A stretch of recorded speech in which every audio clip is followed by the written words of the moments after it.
Today we have our week 5 NFL predictions. Last week we went 9-7, which doesn't sound so great, but considering the week before we went 6-10, I'm gonna take it. I'm gonna take it. I think we're gonna continue to see some progression. Hopefully this week, I know there are some teams on bye week, so I mean two less games. So I'm gonna aim for 10-4 this week, 11-3 if I'm good. But yeah, 10-4. Want to keep progressing, keep getting these games right. This week the games I think they're definitely going to be a little bit difficult. There's definitely some games that can go either way. I mean, the first three games on this side, first four games, I mean, every single AFC versus AFC game I can see go either way. In the middle, maybe not, but there's definitely some games that, yeah, could go either way. So hopefully I do good this week, but there's a great chance I don't. Make sure to like, subscribe, go into the description and submit your video ideas. Let's get right into it. The first game is already going to be a very, very good one. We're going to have the Bills and the Houston Texans. I don't know if this is going to be my game of the week. Let me just scan through them real quick to make sure.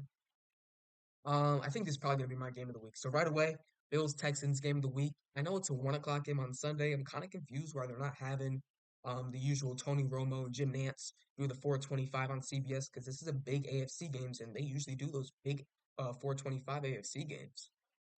On the Bills side of things, they had a very tough week last week. Josh Allen wasn't terrible, but he didn't get into the end zone once. James Cook was pretty ineffective. Khalil Shakir was solid. Keon Coleman was solid, but at the end of the day, they could not stop Derrick Henry in that Ravens offense. Luckily for them this week, I'm not sure if Joe Mixon will be playing. I'm going to assume he is, but obviously he doesn't have the same pull that Derrick Henry does. And the way these two teams' season has progressed so far, where we've seen a team like the Texans win some pretty close games against teams that we expect them to, I guess, kind of blow out.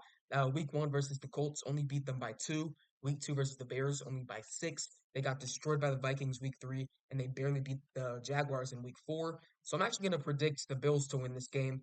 I usually side with the home team, but the way these two seasons are going so far, I think the Bills are definitely shaping up to be the better team. But if the Texans do win this one, I think it'll start a very good rest of the season for them, where maybe they can go 12-4 or 12-5, excuse me, 13-4, and look to maybe get that number one seed in the AFC. But right now, they're not looking as good as they were last year, but I definitely expect them to pick it up. It should definitely be a good game, but at the end of the day, I'm going to take the Bills in this one, 27-23. Next up, we have the Colts and the Jaguars. Apparently, Anthony Richardson is playing. I'm going to be honest, if Anthony Richardson plays this game, Jaguars are winning. Joe Flacco plays this game, the Colts are winning. Harsh fact right now is that Joe Flacco is the better quarterback than Anthony Richardson. He utilizes so many more weapons with Josh Downs, with Michael Pittman, who had by far his best game last week. So, because Anthony Richardson is most likely going to play and start, I'm actually going to the Jaguars in this one, get their first win of the season against the Indianapolis Colts. I think it'll be a very tough, hard game to watch. But if there's any team that this Jaguars offense can finally get going on, it's probably going to be this Colts defense. They haven't looked great this season. Just looking at some of their games, week 1 they allowed 29 to the Texans. Week 2 was only 16, so solid. But week 3, 24 points to the Steelers, who aren't supposed to have a good offense. Then yeah, week 4 against the Bears, we know that offense isn't great either. But defensively wise, Colts aren't great. So if there's any team that I expect the Jaguars to get going on, it's probably going to be this Colts defense. I'm going to take the Jaguars, though, like I said. I think I'm going to go 23 to the Colts 16. 23-16. Give me the Jaguars over the Colts. And there's also some stat that said like the Colts haven't won in Jacksonville for like 10 years. So if there's any game for the Jaguars to get their first win, it's definitely going to be in week 5. Next up, though, we have the Ravens and the Bengals. Similar to the Bills Texans things, these teams are both supposedly two good teams, but the trajectory and the way these team seasons have gone so far, I'm actually going to take the Ravens in this one. I don't think the Bengals are going to really put up any fight against Derrick Henry. They don't have great run stoppers. And then offensively, excuse me, I think Joe Burrow and Jamar Chase are going to see some problems with that elite Ravens defense. You have Kyle Hamilton, you have Roquan Smith, two of the best defenders in the NFL. And at the end of the day, I'm going to take the Ravens in this one.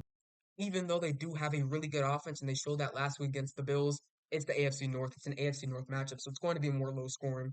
Give me the Ravens 20 to the Bengals 16. I'm gonna say 20 to 17. The Ravens beat the Bengals. Next up, we have, wow, the toilet bowl of the week. And maybe you can argue the next game is the toilet bowl of the week, Raiders versus Broncos. But the Dolphins versus the Patriots. My last power rankings, I post them every day, or not every day, every week, excuse me, on the community, on YouTube, on the community tab. So if you want to see what my power rankings are looking like week after week, just go ahead and check that. But in my power rankings, I have this Miami Dolphins team as the worst in the NFL. Looks like Tua Tagovailoa could come back around week 8, week 9, week 10. But until then, no, they're not going to be. Probably they're just going to stay at 32 for the rest of the time because Tyler Huntley, we thought possibly he could elevate this offense a little bit from what Skylar Thompson and Tim Boyle did the week before. He didn't really do that. He had a fun counting stats game, but when it came to getting everyone involved, utilizing Tyreek Hill, Jalen Waddle, Devon Achane, he's just not that good of a quarterback. I think we could see something similar this game. Also, this Patriots team has a solid defense, so I think they should be okay against this lackluster Miami offense. If the run game gets going, though, we could have some questions because we know how good Devon Achane is, but last week it was not getting going. So this week I'm going to take the Patriots in this one by a score of let's say 16 to the Miami Dolphins 12. I don't think the Miami Dolphins score one touchdown. Actually, they get one touchdown. They miss an extra point. They score two field goals. But yeah, I'm going to take the Patriots over them. Next game, like I said, another toilet bowl of the week. By the way, these bottom two games on the AFC, I'm not watching at all. Maybe if Red Zone pops up once or twice, I'll get a glance. But realistically, I'm not clicking on to any of these games. We have the Broncos hosting the Raiders. Probably going to lean Broncos in this one. We just saw the Raiders fare pretty well against the Browns last week, given it is one of the worst teams in the league, the Cleveland Browns. But they were faring pretty well last week against that Browns team without Devontae Adams. I don't think it's going to be somewhat the same. I know the Browns do have a pretty good defense, but what I saw the Broncos able to do against Aaron Rodgers in that offense last week gives me kind of hope that maybe they can be solid on the defensive side of the ball. It should be a close, it should be a boring, it should be a non-exciting game at all, but I'm going to take the Broncos in this one by a score of 14. I'm actually going to go, should I go 17? They are home, so we'll give them that. I'm going to go 17 to the Raiders. Instead of go 16, 15, I'm going to go 17 to 13. Broncos beat the Raiders. Next, we have the Sunday morning. I think this is the London game. We have the Jets going to London to play the Minnesota Vikings. Vikings looking like arguably the best team in the NFL. In my power rankings, I still have the Chiefs. It's just so hard to dethrone basically the best team in the league for the last two seasons. I mean, they won back-to-back Super Bowl champions and they're undefeated so far this season. I know they haven't looked great, but they always find a way to win given power rankings should be only based off of this season, and for that, the Vikings should 100% be at number one. But it's so tough taking the Chiefs out of number one. And maybe that's just the media controlling my brain because we're only getting fed Chiefs, Chiefs, Chiefs. But I don't know. But what I do know is that the Vikings will not lose this game. Vikings have looked elite on both sides of the ball through weeks 1 and 4. Ryan Flores, like I said last week, is probably one of, if not the best defensive coordinator we have in the NFL. And I expect him to get a head coaching job sooner or later. And don't act like former defensive coordinator slash defensive minded coaches that went from coach the defensive coordinator back to coach can't be good. We saw Todd Bowles do this a couple years ago. He was that Jets head coach. He went to the Buccaneers to become a coordinator, and now he's that Buccaneers head coach, and they are a top 10 team in the league. I think Brian Flores can do something similar to that. Will it be to the same magnitude? I'm not sure. But we're not focused on Brian Flores here. We're focused on MVP Sam Darnold, Justin Jefferson continuing his production week in, week out. A very, very, very great wide receiver. And I think this Vikings team should make pretty easy work out of the Jets. I think we're going to see a lot of field goals.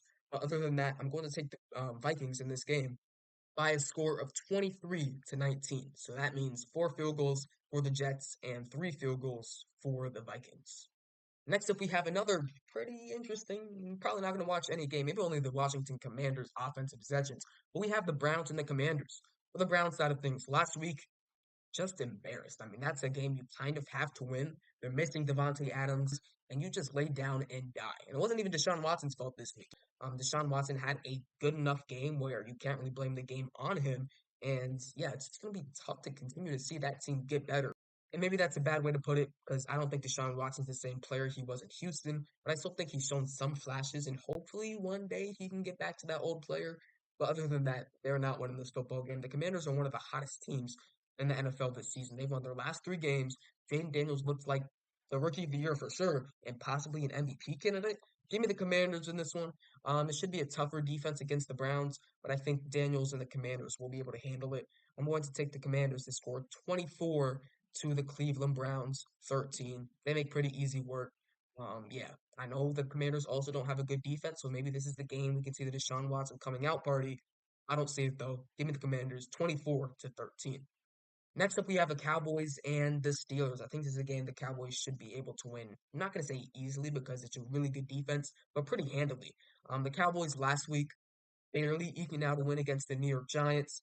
That offense did not look great. The defense almost allowed them to lose that game. And if Malik Neighbors did not get hurt at the end of the game, I'd honestly make that argument that the Giants should have won that game. But I think they're coming into this week. The running backs were not good last week. We're going to see some more CeeDee Lamb in the backfield, maybe. Hopefully, Ezekiel Elliott can get back to where he was a couple weeks ago. Rico Dowdle has been solid this year, but we kind of would wish we had Tony Pollard back into things, but we don't. So I'm going to go the Cowboys in this one. I think this is can obviously go either way. They're two solid teams, but yeah, like I said, give me the Cowboys. I'm going to take them 24. Did I say 24? I'm going to say 24 to the Steelers. 15, 16. I'll go 24 to 16. Yeah, the Steelers, they've been offensively solid, and I guess the Cowboys defense hasn't been great. So if there's any game to continue to get that offensive game, continue to keep rolling, it's probably against this Cowboys team. But I'm going to say no. I'm going to say Justin Fields has a very solid game, gets the ball to Pickens, maybe Freiermuth gets in for a touchdown. But other than that, there's no reason the Cowboys should lose this game at all. And like I said before, their upcoming schedule is tough, and I can very well see them lose this game. We'll see what happens to Mike McCarthy. By the way, I did not know that so far through 4 weeks, the away team has won every single Cowboys game. So if there's any other reason to pick the Cowboys, it's this reason. Like I said before, you got the Lions, you got the 49ers, the Falcons, the Eagles, the Texans, and the Commanders now, I guess, and then the Giants. But you have a very big run of tough games. So you're not gonna be able to fire Mike McCarthy. At the end of that, like I said last week, if they suck, maybe you can get rid of McCarthy. But right now, during your toughest stretch of the season, it's just not there. Give me the Cowboys 24-16. Next up, you got the New Orleans Saints going to Arrowhead against the banged up Kansas City Chiefs. Starting off the Kansas City Chiefs. You won last week against the Chargers. I mean, Rashi Rice out maybe for the season. I don't know. We'll see. Travis Kelsey had a very, very, very good coming out party, bounce back game from basically what he did the first 3 weeks. Carson Steele was disappointing, but Kareem Hunt, pretty interesting. 4.9 yards per carry, looking like a solid running back, at least coming back to this Chiefs offense, which is just something you never see. A running back who kind of falls off the face of the earth, coming back and being solid, you just don't see that at all. But if Kareem Hunt can do that, cool, because I liked him as a player. On the Saints side of things, or like I said for the Chiefs too, Mahomes not started off so great. On the Saints side of things, we lost. We lost to the Atlanta Falcons, and it was a game we definitely should have won. Paulson Adebo, he had great counting stats that game. I think he had 10 plus tackles. He had an interception, but he had the game losing pass interference. And really, all day, he was kind of just getting eat up by those Falcons wide receivers. Either way you put it, I mean, obviously, maybe didn't allow the most yards, but too many penalties, too many mental mistakes, and the Saints lost that game because of him. There's no other way I can put that. Now, I didn't really love the goal line slash red zone play calling from the Saints last game. We threw the ball, I think, 3 times on first and goal within the 7 yard line, which is just something you should never do with Alvin Kamara there. And I guess you did not have Taysom Hill, so that could be a reason. But we need to feed Alvin Kamara the ball and continue to feed him the ball because he's been arguably, I'm not going to say arguably actually, because it's been Derrick Henry, but he's probably been a top 2 running back so far in the NFL this year. With that being said, and me putting all bias aside, I'm still going to take the Saints in this game. I think the Saints have a great chance to take advantage of this beat up Chiefs team. Pass defense hasn't been amazing through the first 4 weeks of the season, but who knows? Maybe they can get it going this game against a struggling Patrick Mahomes. All we really have to do is take care of the run defense and Travis Kelsey, and if we can do that, maybe we can win the game. Give me the Saints though, 24-23 in a big upset game, and yeah, go Saints. Next up, we have Falcons and the Buccaneers on the Thursday night game. This should be a pretty interesting game. I think it's going to be low 20s or high teens type of game. I kind of want to go Falcons here, not because I think they're overall better team than this Buccaneers, but I kind of feel like they have that home energy where they're able to take advantage of it. Actually, the Eagles were home that game, I'm pretty sure, but they looked very good against the Chiefs. Week 1, I'm going to say didn't count because the Pittsburgh Steelers took advantage of a hurt Kirk Cousins. But I think this team has a different type of home energy where they can maybe overwhelm Baker Mayfield. And it's not like we haven't seen Baker Mayfield be overwhelmed before. Against the Broncos just a couple weeks ago, he looked bad. And I think maybe the Falcons can do something similar. You have AJ Terrell back there. You have obviously Justin Simmons and Jesse Bates, the best safety duo we have in the NFL. And I think the Falcons defense can do enough to make sure that the Buccaneers do not win this game. Give me the Falcons. I'm going to go, no, negative 120. Excuse me. I'm going to go 20 to the Falcons. I'm going to go 17 to the Buccaneers and maybe another game-winning field goal from Younghoe Koo. Next up for, wow, another pretty bad game. We have the Bears hosting the Carolina Panthers. Um, I don't know who's going to win this game. I kind of forgot who the Panthers played last week. It was the Bengals. They scored 24 points against a pretty iffy Bengals defense. Bears defense is good though, so I think Andy Dalton will struggle a little bit. He's going against his former team in the Chicago Bears. I'm gonna take the Bears here just because I think that defense will stop Andy Dalton. Andy Dalton's played solid against the Raiders defense and against the Bengals defense. Bears defense is not the same as any of those teams. So give me the Bears. Give me Caleb Williams to have another solid game, back-to-back solid games that start a quarterback. I think the Bears will win this game. I'm going to go. I'm not going to say specifically lower scoring. How much did the Bears drop last week? They dropped 24 points against the Rams defense, which isn't that strong at all. I'm going to go something similar though. Let's go 23 to the Carolina Panthers 10. The Bears easily take care of the Carolina Panthers. Next up, we're going to have the Cardinals and the 49ers. Now, if I wasn't 9-7 and willing to take shots every week, I would maybe take the Cardinals over the 49ers, but the 49ers have looked very solid over the last couple of weeks. They got a win over the Patriots. I guess they did lose against the Rams, so I guess I'm lying. But last week, they looked very solid. That offense looked good enough with Brock Purdy. The defense just absolutely shut them down. Fred Warner looking like probably the defensive player of the year so far. If it wasn't for Aiden Hutchinson, actually, I don't know. They're kind of neck and neck right now. I think I'm going to go. I'm going to go the Cardinals. I'm going to go with another upset. Yeah, having a season record of close to 500 is probably not too smart. Picking two insane upsets this year or this week with the Chiefs and the 49ers, but I kind of feel like this is going to be one of those weeks in the NFL where we see a lot of those top teams drop down. I'm going to go the Cardinals over the 49ers. I think Kyler Murray and Marvin Harrison Jr. gets it going. I think Trey McBride will have a really good bounce back game.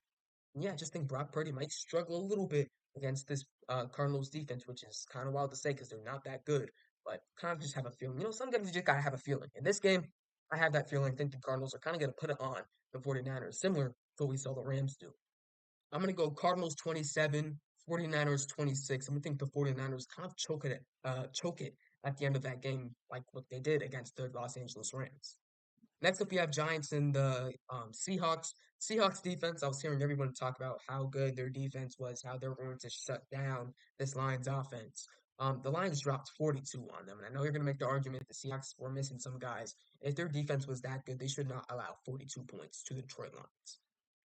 I'm not going the Giants, though. I'm going to go the Seahawks. Should be maybe more of a low scoring game. I think if Malik Neighbors plays, it could be a one possession game, but if he doesn't, I don't think this team scores a touchdown.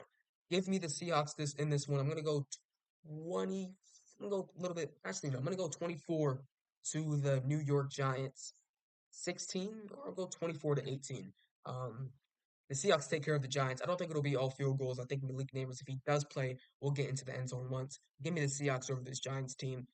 Yeah, they're one of the worst in the league. And finally, we're going to have the Green Bay Packers at the Los Angeles Rams. Quick work in this one. Give me the Packers offense. Jordan Love in a bounce back game over the Rams, 30-17. I think we're going to see Jordan Love tear up this Rams defense. Jaden Reed, Romeo Dubs, Dontavian Wicks, Christian Watson, all getting the job done. And I think we're just going to see a bounce back game from Jordan Love, getting this team back to where we know they can be. So that's going to be it for the predictions. Hope you guys enjoyed. Make sure to like, subscribe, go into the description and submit your video ideas. And yeah, here are the standings at the end of week 5. We have the Chiefs. Oh, I clicked on them accidentally. But we have the Chiefs, the Bills, Texans, the Raiders. And on the NFC side of things, we have the Vikings, the Commanders, the Seahawks, the Falcons. Definitely not what some people would expect. This is what I got. If you guys enjoyed, make sure to like, subscribe, and I'll see you guys next time. Peace.